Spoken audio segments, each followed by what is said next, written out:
Thank you, Madam Chair, and thank you to all the witnesses that are participating today. Certainly, COVID-19 has forced millions of Americans into economic uncertainty, unsure whether they'll be able to keep the roof over their heads or put food on the table. Under the last administration, USDA and SNAP emergency allotments to bump existing SNAP households to the maximum allotment. This meant that households already receiving the maximum allotment, which are the lowest income SNAP households, did not benefit from emergency allotments. Mr. Wade, can you talk about how this policy might have affected the people in the communities your food bank serves, and whether you think it would be beneficial for those communities if SNAP households already receiving the maximum allotment also receive emergency allotments? Well, thank you for the question. I think what we know is that some of the families who have been most impacted by the current crisis are families with children. They're sort of facing the crisis on two fronts. On the one hand, they're facing the economic challenges related to losses of jobs. On the other hand, they've got kids who ordinarily would be physically in school and they're not able to go to school physically. They're not getting access to the meals in the school, and it's hard for parents to leave the kids at home to go to work. And so those households are often the maximum beneficiaries in terms of the SNAP program.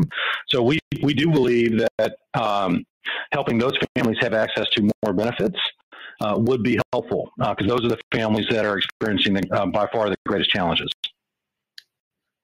Thank you very much. Mr. Duvall, in your testimony, you discussed the ingenuity of farmers across the nation and the important role those changes have played in fighting food insecurity. Can you talk about some of the obstacles that farmers faced in trying to donate food early in the pandemic?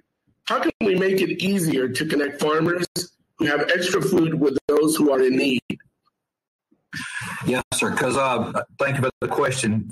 Their markets, a lot of our farmers' markets just disappeared because they were going to food services rather than to grocery stores, and they had to adjust for that. So the farm-to-family food boxes was a great place to help those farmers that lost their markets go straight into that program. So programs like that and ones that are sustainable in the future that are open to all size farmers. I heard the combination box spoke of earlier. When the funds are slim, that kind of takes the ability for small to medium-sized farmers to be involved in that. So we need to have a steady flow of fund going into programs like that, so that our farmers can be prepared to market to that program. Thank you so much.